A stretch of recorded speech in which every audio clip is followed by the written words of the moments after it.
Promote a culture of inclusion, supercharge your communication, and unleash the full potential of your teams and leaders with the Inclusive Handbook collection from the Diversity Movement. As part of the collection, I wrote the Inclusive Leadership Handbook with Kurt Merriweather to empower leaders with tools needed to cultivate a culture that fosters creativity, innovation, and employee engagement. Through strategies, exercises, and self-reflection, leaders at all levels can enhance their effectiveness. Learn more at thediversitymovement.com/store. Use code HOL at checkout for 25% of your first order. Do you want to build your brand by being a guest on industry-leading podcasts? If you're a business leader, an author, or a speaker, my guess is that you do. Picture this. You, a dynamic executive easily connecting with engaged audiences, turbocharging your top-of-funnel marketing, and creating a treasure trove of content with every episode. Podcasting is a game changer that you've been waiting for. And podcastally.com is your VIP ticket to podcast PR success. Say goodbye to the ordinary and hello to the extraordinary exposure. Let the Podcast Ally team connect you with the best-in-class podcast for you to be a guest on. Head over to podcastally.com and use the promo code DT for a 10% discount on Podcast Ally services. That's podcastally.com, promo code DT.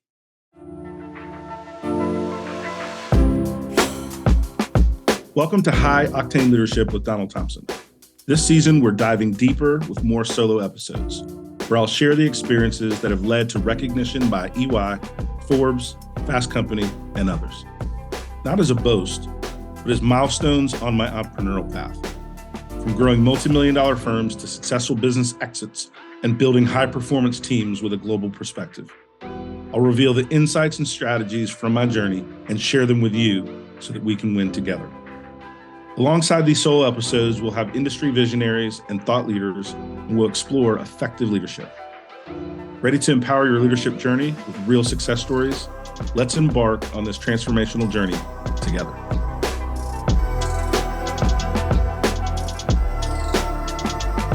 I'm joined today by Kurt Merriweather, a distinguished product strategist and marketing expert. As a certified diversity executive, Kurt passionately integrates DEI with technology to build high-performance teams. After 20 years working with global brands like Discovery and AOL, he's leveraged his unique blend of creative thinking and data analysis to co-found the Diversity Movement. Thank you for coming on. Glad to spend some time with you today, Kurt. Thank you for having me. We're going to talk about how business leaders can take an organization from zero in revenue to $1 million in revenue. And want to start it at the beginning in terms of how we think about that. And it often begins with starting with vision, starting with strategy around finding your space in the new world you're trying to enter. And so can you describe a moment where you realized your company's vision, what it should be, what it is, and how has that vision evolved over time? You know, one of the things I try to do personally, and it's helped me be an effective leader, teacher, communicator, is what's the simplest way to understand a complex topic? So when we talk about strategy, vision, mission, all of these different things, there's tons of books on that and ways people describe it. For me, to keep it simple, I have to think about, why do you deserve to exist? Right? And as a business, right? And when I think about that, then the trigger becomes, I deserve to exist because I help C-suite leaders create more employee engagement, which drives the growth of their business. I deserve to exist because I am identifying and bringing to market a new way of learning organizational change constructs through micro-learning. So in order for me to get that mental model, right, to then put into a strategy and a mission and vision and all of that stuff, I ask, which is all good, but I ask myself the question, why do I deserve to exist as a business? And then to the degree that I can answer that question from the client's perspective, starts to put me on the road to building a strategy. And I think that dialogue, which you can have with yourself, because one of the things we talk about a lot is, it's great if you have great advisors, consultants, people that are willing to help you, but what do you do and think when you're all alone? Right. And asking that question, I think, is number one.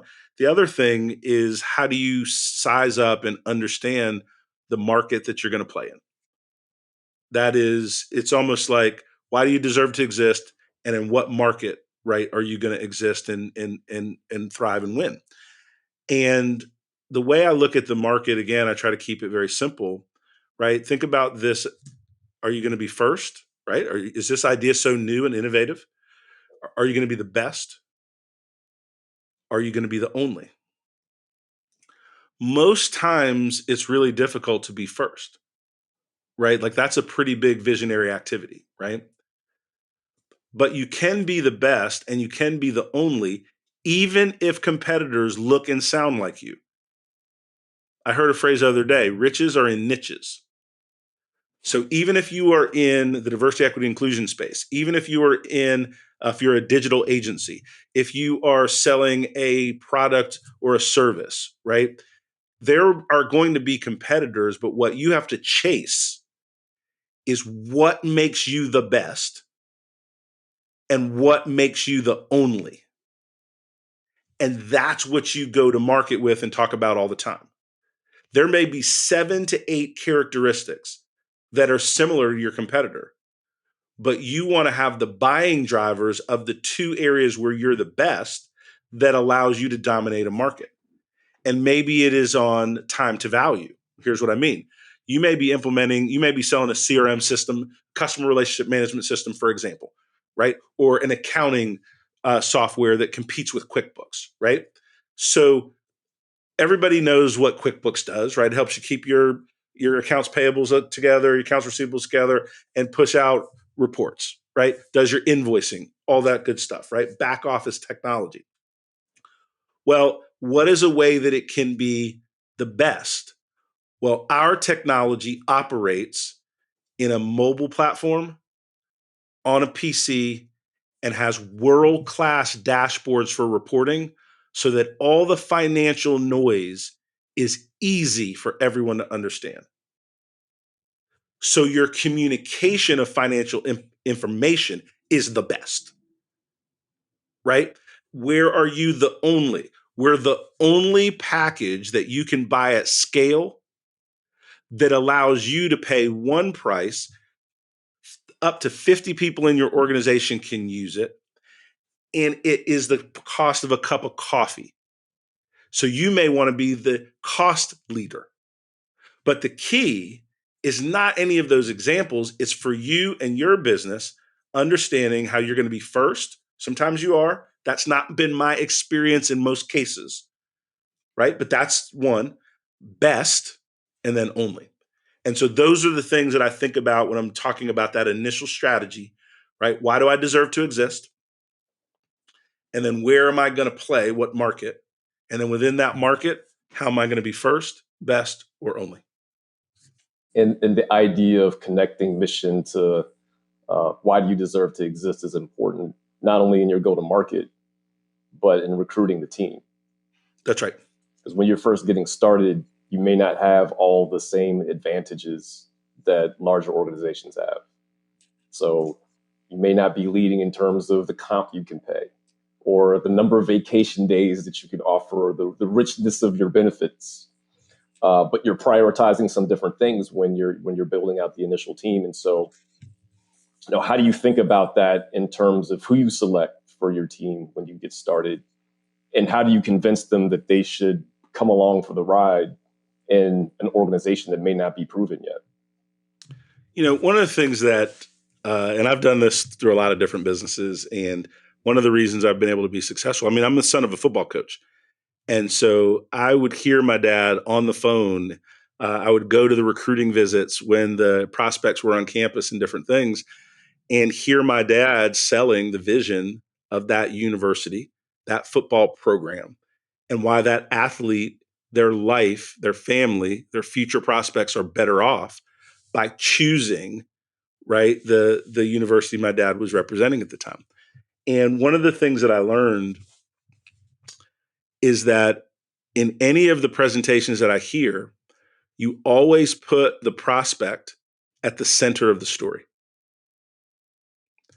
And so when I'm recruiting in a professional basis for any of the companies that I work with, right, I want to let that individual know that not only are they going to be better off, but here's how, right? If you go work at a 10,000 person organization versus our boutique startup, you're going to get more experiences. Your skill set's going to range. And you know what? You're going to get credit for what you deliver because there's nowhere to hide. So if you're looking for an organization where you can get the recognition, the rewards for what you do, you got a chance to get that here versus an organization of 10,000, 20,000, 100,000 people where you're filling out paperwork with what you did good. When you're working with our team, you know what you did good because it's helping serve customers directly and you're seeing an immediate impact on your time, effort, and energy. I talk to leaders that are at one phase of their career and want to lead teams, want to be a CEO, want to work in the venture space. And I link what we're going to do in our mission to what that individual wants personally out of their life. Most organizations are telling the employee about themselves. Our goal in recruiting a what we call our DEI Avengers, I'll use the diversity movement, our current venture, is that individually I want our leaders to have their own movie, have their own shine, be invited to speak, create all the things for their personal brand. And then we all come together, right, as the Avengers to change the world. And people that are wanting an adventure are not going to be happy in a bigger organization. So I tell them that. And I tell them, even if you make a bad choice, call me when you hate it enough. Just call me when you hate it. I'm still be here. Right. Right. And it's not a function of belittling a larger organization. It just means as a smaller boutique firm, I have to sell the exponential value of what we have to offer. Right. And that sense of adventure, that sense of esprit de corps, that sense of David versus Goliath. There are people, and I mean lots of them, that love that. And it's really a function and a focus of finding the people that want the environment that you're creating. And that's something that I think is critically important when you're building that initial team. How do you prioritize in terms of attributes that your team needs to have as you're building the organization initially, and how does that start to shift as the organization scales? And so how have you adapted your style in terms of hiring, in terms of who you thought you wanted at the beginning versus who you need as the organization gets bigger? Yeah. So let me talk about something that this is the I and we, failed miserably. We're doing much better now, and a lot of the credit goes to you. You're heading up our marketing now, and I'm working with our team, and it's really doing great. We did a good job the first couple of years on building our brand. Building your brand is different than building a lead generation marketing infrastructure. Right? We won a bunch of awards. Our products are cool. Our thought leadership is top flight. Our educational webinar system. So all the things that went to do with brand growth, we did really well at the diversity movement. I'm very, very proud of that. We fell down in the marketing lead generation component and had a lot of turnover in that space. And so I want to share with you all a couple things that I did poorly. There's no other way to describe it. So I'll just kind of get to it.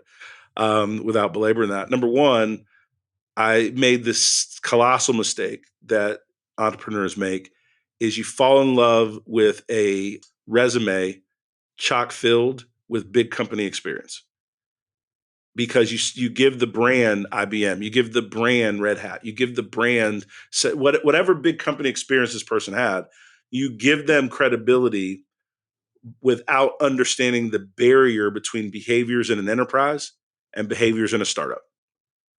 And that is a huge mountain for most people to climb. So the one thing that I would have done different in marketing, but across the entire organization, is made sure that people had startup experience, early stage or early stage company experience. So it doesn't have to be ground zero startup, right? But under $5 million business where you really understand what it means to wear multiple hats. You really understand what it means that every day is going to look a little bit different. You really understand the push and pull, right, of a new organization. And so, one, I did that wrong. The second thing in our interview process is most things you can test. Not everything, but most things you can test.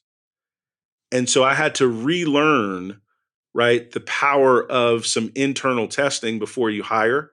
That's whether the prospect does a presentation, whether they write some sample copy, whether or not they do a presentation on SEO, the difference between link building, between organic SEO or technical SEO, and just explain it in real terms of how they would execute against it versus, right, I got my SEO certificate from XYZ. It's really a function of making people validate what's on the resume. And then the third big thing in terms of hiring the team that I didn't do well is I didn't stick to it. So when I had the first couple of fails on the marketing side, I kind of cobbled together and worked around it with internal folks that I trusted already versus continuing to look for the right solution, the right readiness, the right consultant or consultancy to help us keep moving. And anytime as an organization, when you're going from 0 to 1 million and you get the marketing wrong, it's not going to show up in your first million. It's going to show up in your ability to go from 1 million to 5. And so that's a big thing in terms of building the team. Second thing, or genre. So one was in the marketing example, but the other is that when you pull together a lot of very talented folks from a lot of different backgrounds, you have to spend a lot more time than you think creating your team of one, your team one. So we got good at people operating in their independent silos, but it took us over a year to get our leaders within the organization working strategically together as partners, not tactically together as just coworkers, right? And that cost us time, right? We've succeeded, we've exited, we've done all these things, and we're proud of them. But we're here giving real talk of what we do different. And I dare say that time of gelling our leadership team cost us probably a year in productivity. That and the marketing miss were two significant misses that are 100% in my court. If I were to do over again as I'm advising other leaders, I'm keeping really close contact on that. But those are two things I would say on building that initial team. Now, you asked how does that change as you grow the business? And this is tough too.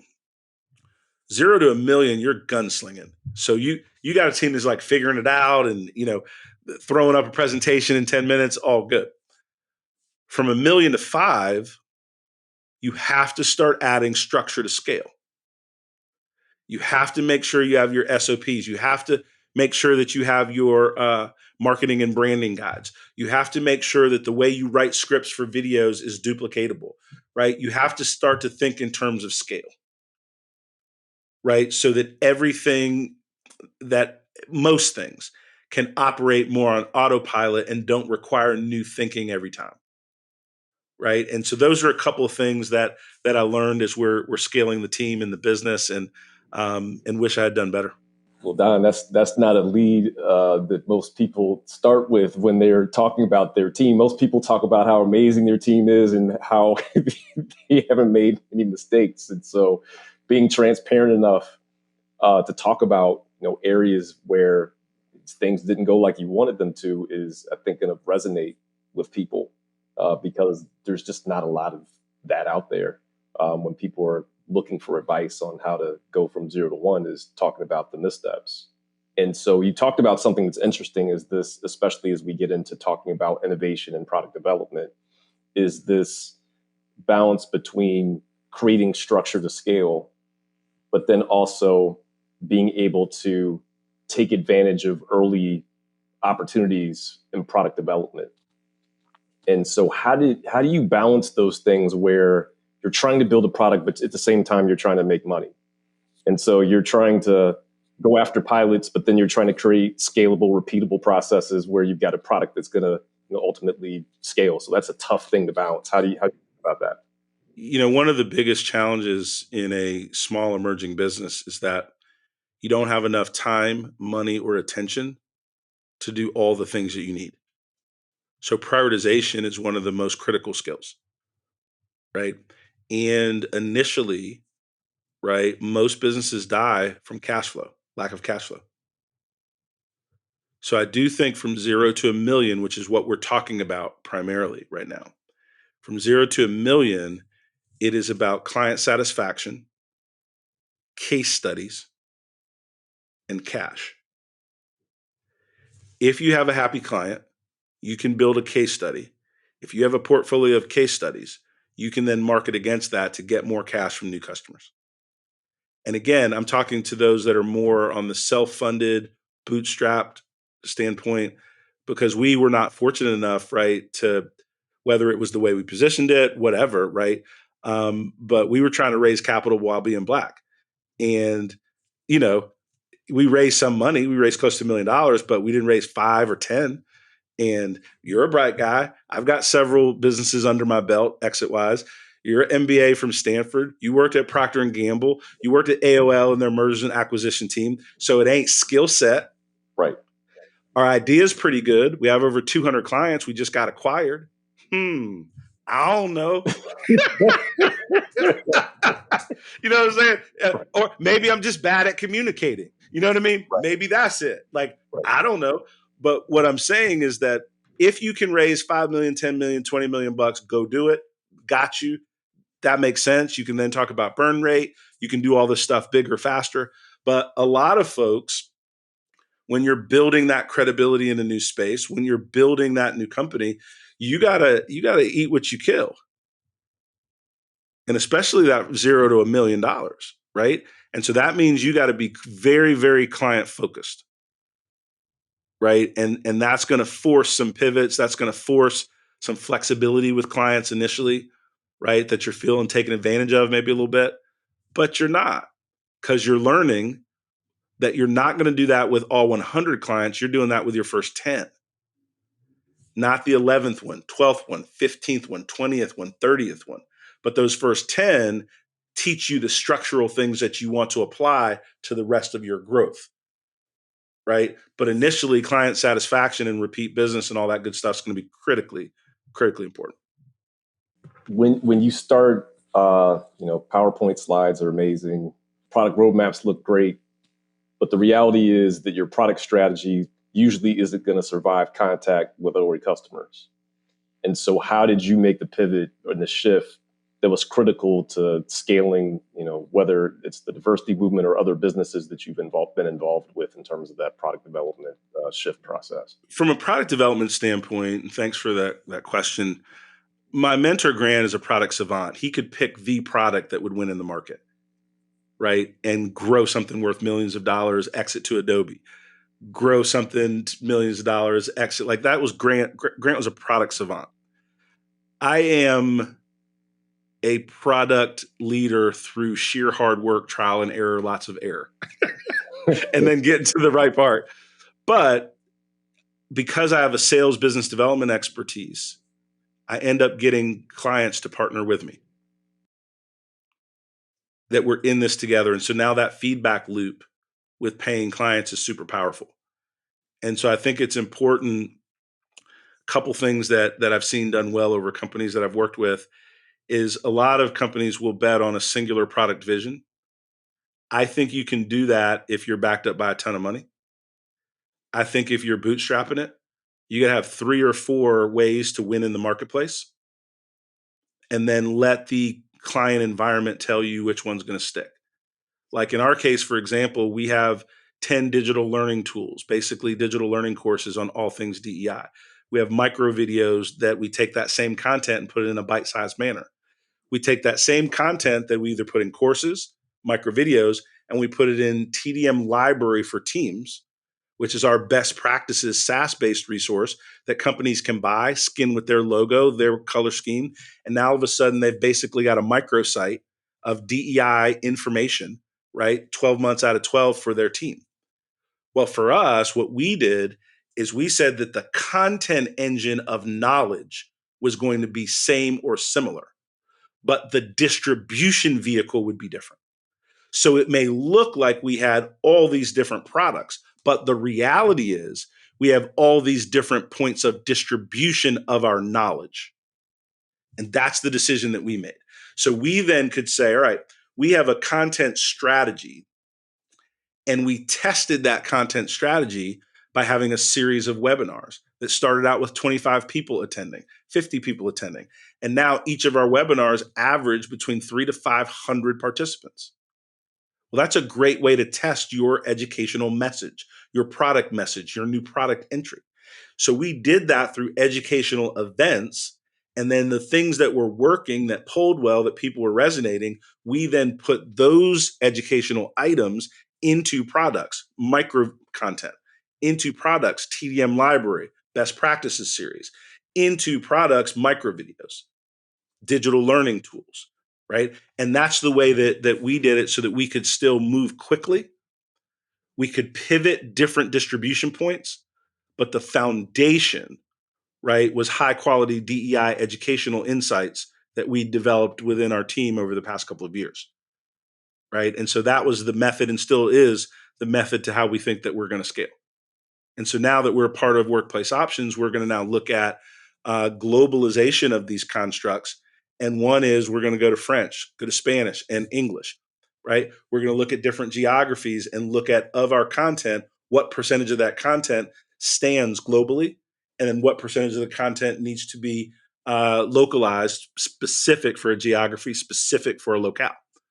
And so it still gives a scale, but that's the way we've thought about product innovation and initiatives. There's this blend of the product being so integrated with content that it helps with marketing, it helps with sales. And all those things create this flywheel to create volume. And so that, in terms of the product development strategy, is powerful. And then that's also had impacts on our sales approach or our go-to-market approach. And so how has our sales approach evolved from the early days of hand-to-hand combat, having individual conversations, to creating a multi-million-dollar organization? And so how do organizations think about making that transition? Yeah, your initial hires for sales professionals, you're looking for people that have a strong network in the niche you're going after. You're looking at your own personal ability to network, events, right? But really, it is one relationship at a time, right? You're not really talking about scale. And that works to get your first 10 and even for your first 100. But to go from 100 to 1,000, it doesn't work so good, which is where we are now, and which is fine. The key being, when you're thinking about your marketing and sales process and thinking about how to scale it, you use those first 50 to 100 clients as your validation for your vision. So that means it's not just important to have a client that is happy. You need a client that is happy, that's willing to be vocal. So when we go, I was talking to a person the other day and showed them our overview presentation, and they said, "Well, how many of these logos are referenceable?" And I said, "All of them." I said, "We don't show you logos that are not, number one. And then number two, our client success survey showed 94% customer satisfaction."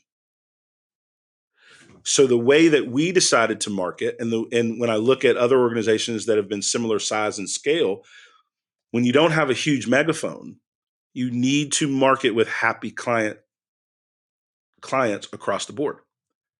And so that means in your first 10, you may overdo it a little bit with your clients, right? You may offer a little bit, few more hours than makes sense. You might lose money on a client engagement. Like, whoa, we got to think about the long term, because when you're trying to scale from now 100 clients to 1,000, right? When you're going from 10 to 100, from 100 to 1,000, the number one thing that people look at is who else trusted you. And you want that barometer to be really, really high. And so that's one of the things that it's really important that you not only work to get the customer, but you overachieve in those initial customer spaces, because that credibility is going to help drive your future growth.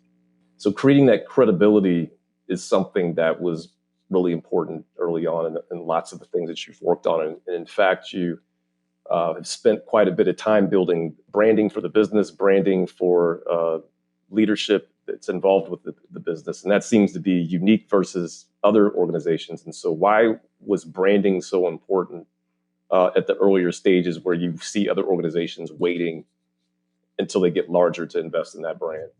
Yeah, I think, Kurt, it's a great question. And why is branding important in a smaller organization? Because how are you building credibility and trust? And you can build a brand based on the talent and the quality and the experience of your team ahead of having 100 clients. So because I recruited well, right, I could show prospects a video clip of our head of business development, Shelley Willingham, on CNBC. I could talk to them about Kurt Merriweather's background at some of the largest enterprise corporations in the world in innovation and product development. I could talk about Jackie Ferguson and the content, the books, the way that we've seized all those things together. I could talk to Bob in terms of publishing and his work at Bank of America, his work publishing 15 books. So if I look at, I could talk about Jamie Osterart and her consulting program and how she was instrumental with companies large and small of linking, right, mission, vision, and values to the day-to-day work that they're doing. So when you have a team of highly credible, highly competent superstars, they become credibility for the products in the business, even when the products in the business aren't done yet. Because people are like, wait a minute, what's going on that this collection of talent has gotten together in a business that's so small? I got to check this out a little bit more. Their vision has to be significant, right? And so you use any points of credibility that you have to amplify so that people are willing to have the next conversation with you. And here's the other thing. You usually have enough good stuff. Don't lie. Don't embellish. Here's the thing. We went from 10 clients to 125 clients in 12 months during our fast growth period, right? I didn't have to say it was 200. From 10 to 100 people trusting us. The truth was good enough. When I had 10 clients, say I have 10 clients, 2 are startups, 2 are service organizations, 1 is a multi-billion-dollar company, blah, blah, blah. Your truth is stronger than you think. You don't have to make it up. You just portray the best you have in the most powerful light. No different than you will on your resume or on your CV, whatever people are calling it now. Like you do that as a company, right? And what you'll find is when you convince self, people ask all the time, they said, Don, who are your top competitors? I was like, I don't mean to be arrogant, but no one's doing what we're doing. No one in the diversity space has the team we have, the products and the technology that we have, and the logos that we have. Now, somebody may have 1, 2, or 3, but not all 3. Because we've created a technology roadmap for diversity, equity, inclusion that people can scale in an affordable way. And we have data analytics that backs up what we do. It's hot. I just tell people that. I said, so right. I don't know who you think our competitors are, but I ain't found nobody that got what we got. So let me know. Right? Right. And it's a function of not arrogance, but we packaged it in a cool way. What we were building was cool. One of the things, I alluded that, maybe we didn't get all the money because we're Black. That's part of it, right? For sure. But it's not all of it. The other part of it is people don't believe what they can't see. So what we should have done better is we should have overinvested in mock-ups. What we did was we went to market telling people the truth. This is where we're at. This is our vision. They want to hear that. Right? We should have invested $50,000 in some highly engaging click-through stuff right? So that people could see and feel right ahead of the thing. We were educating people on our process to get there, and they were like, I don't really get it. I'm like, nah, I mean, I don't know what you get or not, right? And it's your money. I'm not mad at somebody that this is your money, right? But it's not that you don't get it. It's that most people don't believe what they can't touch and feel. And so that was a big learning in the fundraising standpoint, right?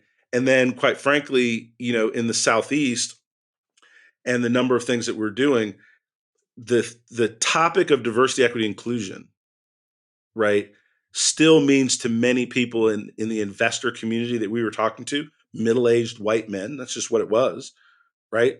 Means you're having a race conversation. So our concept, this was a little bit too nuanced for people to get immediately. If we had to do it again, we would have said we have a high performance employee engagement engine. Oh yeah, I know what employee engagement is. That simple thing would have changed the dialogue 3 years ago because everybody understands employee engagement, right? So again, I want to be really clear. Some of it, my pigmentation wasn't helpful, but some of it is we had something that was a little bit too nuanced and people couldn't get it in a single sentence because we were using terminology that was all over the news, right? We didn't have the opportunity to build our marketing plan against Fox News, against this, that, and the other. And so we were running into some headwinds that if we knew then what we know now, we would have just talked about employee engagement engine. And under it, we have surveys. Under it, we have inclusive language. Under it, we have how to microaggressions, and we have these videos, and we have a map for increasing employee engagement. Oh, yeah. Okay. Right. But you live and learn, you make tons of mistakes, right? You figure stuff out is what I would say. That was, I was just sitting here reflecting as you were talking about all that. And, we had hundreds of conversations, I think, with potential investors along the way. And, how did you take away, one of the things is difficult is hard to hear no. And there are different flavors of no. And so how do you kind of think through all the different flavors of no and then take those things away that you can actually use to raise money and build the business? So talk a little bit about how to hear no and then what to do with the no's that you hear. So a couple things. One, the decision to raise money and bootstrap is a difficult one, and you got to be all in or both. And so we ultimately decided to stay more of a bootstrap organization and just sell for our supper. But because whether somebody's going to write a check for 100,000 or 1,000,000, like the questions are the same, right? And the amount of time and all of those different things. The no's for me, how do you learn from them? It really depends on the individual, right? Some people just start ghosting you, right? So you can't learn from that, right? Like there's nothing to learn from that. So don't worry about it. They just weren't interested. All good. You got to keep moving. The most challenging ones are people that are super polite. Actually, not the, oh my God, love what you're doing. I mean, you all have really got the market aligned with, I'm so impressed. This operation, what you're doing is just a little outside of our current thesis, but I'm so proud of you all, right? And just like what I call the Hollywood no, Right. right? And you can get lost in the Hollywood no because it's so much Right. positive, Oh, but wow. at the end of the day, I'm not giving you a nickel, right? Right. The best learnings were, I don't know if you remember the scene in The Godfather where somebody brought the Godfather a deal, and he pulled up close to him and he says, "Listen," he said, "I'm talking to you because I understood you to be a man of respect. I'm going to have to say no to your offer, but let me tell you why." And he talked the guy through why he wasn't going to rock with him, right? We've had several people that did that for us. And those folks we hold in high regard. We learned a lot in terms of our next pitches and are thankful for those. Because those 5 to 7 minutes of folks saying, "Hey, this is the challenge I would have," right? Being able to greenlight an investment helped us formulate our thinking and helped us get stronger. And so I think it's not how do you work with all the no's. Some of them just don't matter. Don't worry about. It's really those folks that tell you no and give you the insight into why, so that you can determine what you're going to do about that perspective, right? Or not. And then the final thing is that talking to as many people as we did reaffirms your commitment. See, when you get a lot of no's, you have to ask, like, okay, after the 15th no, right? Should I be doing what I'm doing with my time? Like that, like are they right? It gives you the opportunity to recommit to what you committed to in the first place, right? And that I think is critical, right? Because if the no's discourage you, that makes you human. If the no's change your work ethic, that makes you not committed enough to win. If the no's discourage you a little bit, that just makes you human. Because if you're taking a lot of no's, like that affect, you're a human, right?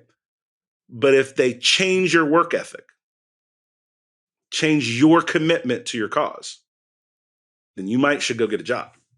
This entrepreneurial thing might be cocktail party cool, but like might not be for you, because you have to have the ability to be the tip of the spear for a long period of time until you hit momentum.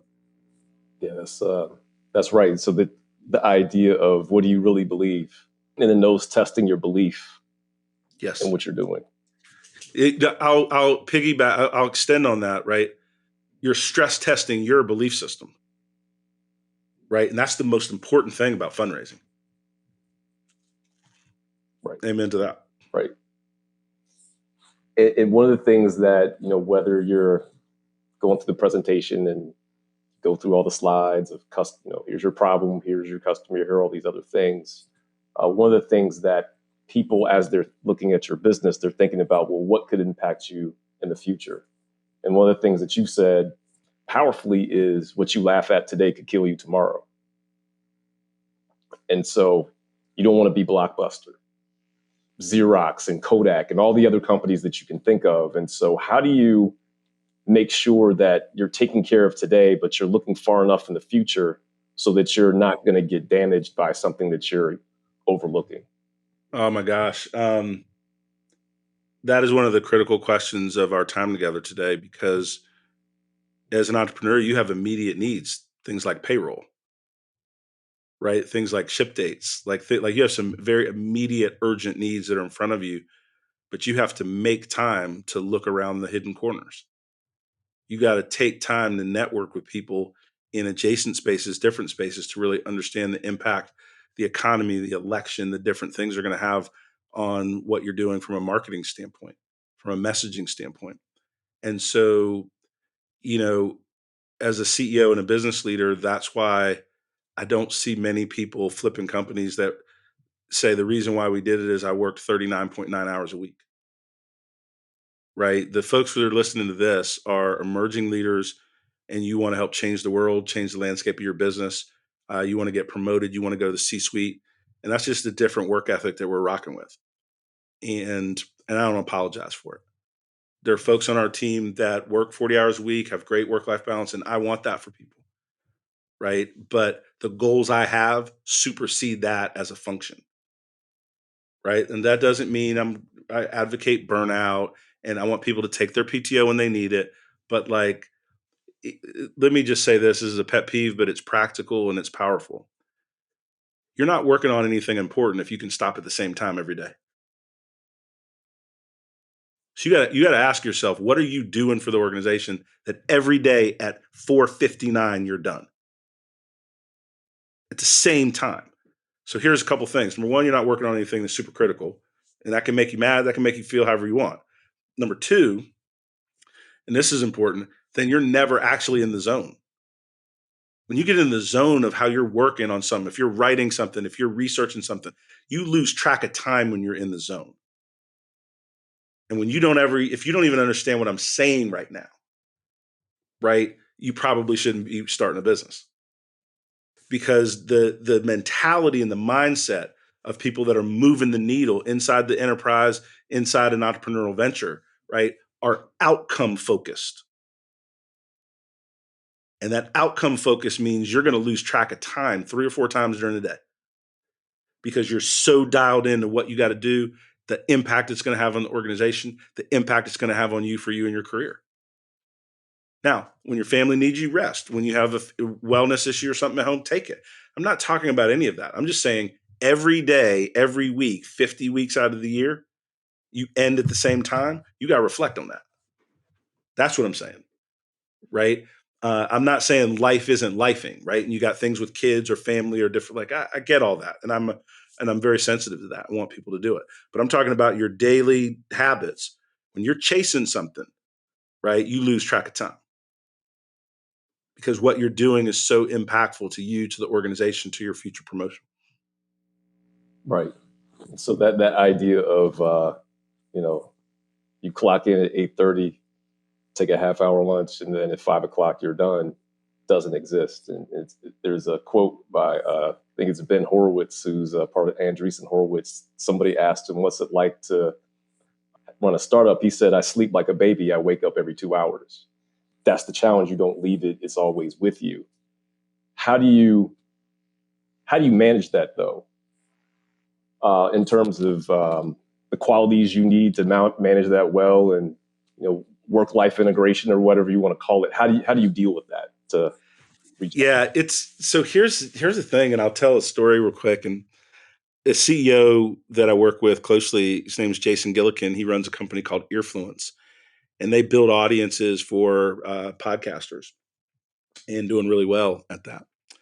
And he asked the same question. He said, "Don, I'm really pushing it, right? And they've grown. They haven't quite hit 1 million, but they're on the way, right? Like it's a couple of clicks away, right? And so he's in the throes of it, right?" And I said, "Well, a couple things that I shared with him that I'll share with our audience is that number one, involve your family in the mission." So early on in my career, when I first became my first CEO stint, it's a company called iCubed, it was a technology company, and I was working a lot. And maybe once a month, I would take the kids out to dinner, my family out to dinner, and I'd say the company is buying dinner for us tonight. I go, "Oh my gosh!" Wherever, maybe we went to Red Lobster or to whatever, but whatever the kids thought was like amazing, Ruby Tuesdays or something. We go and I put it on the company credit card, and you all are a part of this too. When I can't be at every game, when I can't be, you should get some reward for the sacrifices we're all making. I remember one time telling my kids they wanted new furniture in the bonus room. I said, if we make our numbers this quarter, we'll get new furniture. If we don't make our numbers, we're going to have to wait till we do. And every day for 3 months, my son was like, "Dad, did you sell something today?" I was like, "I'm selling enterprise software. I don't sell something every day." He's like, "Well, I need that furniture in the bonus room." He says, "So I'm going to need you to sell something every day." But I made the kids a part of the process. So we shared the rewards, shared the victory, and I talked to them about that sacrifice. And here's a beautiful moment. Sierra, my middle daughter, who went to App State, and now works in Atlanta in video production, just wrote her first film, or produced her first film and all that. Super proud of her. But she says, "Dad, do I have a college fund?" And this was when she was a senior in school, college, and fill out applications. I was like, "No, you don't have a college fund." She was like, "Well, how am I going to pay for college?" And I was like, "I'm going to write a check for it." And she said, "How much money do you have?" And I said, "I have enough to write a check for your college." And she said, "Well, do I have to pay it back?" I said, "No." She said, "Well, what do I have to do?" And I said, "Well, you have to have above a B, because I think your all A's are different things. But if you work hard, you should have B's or above as your average, right? You should have above a 3.0. You're smart kid. Stay out of trouble. But other than that, enjoy yourself. And this is your reward for the times that Dad couldn't be at every single event for you." And I don't know what you want for your family, but what I wanted for my kids is the financial security that they could push through in the goals of their life with a little more stability than I had. That didn't mean I wasn't at Sierra's basketball games or different things. It meant I wasn't at every single one of them. It meant I would talk to the kids and I would say, Mariah, David, Diana, like, look, you all got this, this, and this going on. What are the critical things that just mean the most to you that I'm there? And then I work my schedule around that, because parents as entrepreneurs are dealing with that guilt, right? Of chasing the business, but not be. Look, I don't think you can be everything to everyone all at once. So you have to prioritize and integrate the best you can. And a lot of that is conversations with your spouse, conversations with your kids, and making sure you have a set of friends that get it. Right. And I'm super fortunate in that the majority of my friend group, they may not all be entrepreneurs. Some are doctors, some are, it doesn't, but they're doing something in their work life that matters, that you have to go the extra mile to be good at. No shortcuts. So we understand each other. Like when we can't get together for the game every week, like we get it. And then it makes the time where we do spend together super precious, right? But I'm surrounded by folks that are chasing a dream, and whatever that is, as an educator, as an entrepreneur, as a what, but they're doing it next level. They're not just coasting. And so I also encourage people to have a friend group of people that are chasing a dream. That could be somebody that's building a church. That could be somebody that's building a plumbing company. It doesn't matter what it is. It means that you got friends that are going next level, so they'll relate to you going next level. And they're going to support you, not be naysayers to your dreams and goals, right? You're going to have that cheering section, which I think is super important. Well, that's a lot to consider, a lot to ponder, all the things you just talked about, but having somebody that you're doing whatever you're doing it for them, because you're doing something that's bigger than you. And having people around you that support you is a critical thing to give you the fuel that you need to be able to do what you need to do next. And so what's next for you? What's next for the diversity movement? What's on the horizon? And Yeah, I appreciate the question. 2023, end of 2023, we exited to workplace options. So usually in that first year, you're dealing in heavy integration, getting to know your new team members and new teammates and all of that stuff. And that's going well. I don't think for me, I see myself running another business from the ground up. The thing that makes me smile the most is helping entrepreneurs and dreamers, emerging executives in larger organizations, and teaching them some of the cheat codes that I've learned over the last 30 years. And that makes me smile. Make a little bit of money doing it, trying to figure out how to make more. But I think, 2-3 years from now, I can see myself spending more and more time, whether it's inside a business or on my own, helping emerging leaders hit their stride. Because I've had a lot of experiences, done a lot of good things, done a lot of things that are not amazing, but we're learning opportunities. And it's something that's pretty cool to be able to share that with others and have them utilize what makes sense for them to accelerate their growth. And so for me, I'm not sure exactly what's next.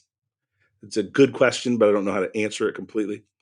But I do know that part of it will continue to be building high performance teams and trying to make the workplace right better for all, and that will be encompassed in that in some significant way. and if there's one nugget you could leave with an aspiring entrepreneur who's trying to build something from the ground up, what would it be? Failure's your teacher, not your judge. And a lot of times we let failure judge who we are, and at that moment in time where we didn't succeed. But if we think about failure as a teacher, we've all had tough teachers, and that's good. Tough coaches. Failure is a tough teacher, but failure is not your judge of who you are and what you can be. Your lowest moment does not dictate the size of your future dreams and accomplishments.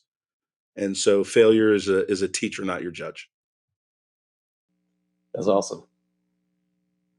Don, this has been my pleasure to spend some time helping folks to hear your thoughts, your transparent thoughts about your journey, to help them understand how to navigate things and hopefully to shorten the things that they have to experience to get to where they want to go. So thank you so much for being transparent and sharing your insights today.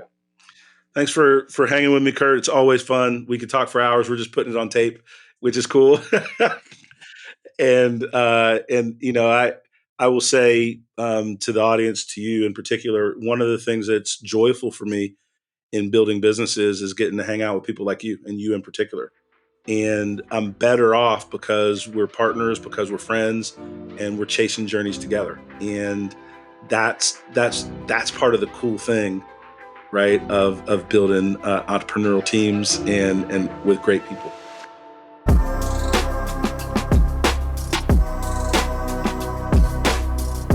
Thank you for joining us on High Octane Leadership with Donald Thompson. Today's episode is a step in our collective journey towards leadership excellence. Remember, every story we share and every insight we gain is a piece in the puzzle of our leadership journey. For more insight and detail, hit the subscribe button so that we can stay connected. For deeper information and more episodes, go to donaldthompson.com. Continue to lead with vision and purpose, and until we meet again, embrace your role as a high-octane leader in the ever-evolving world of business.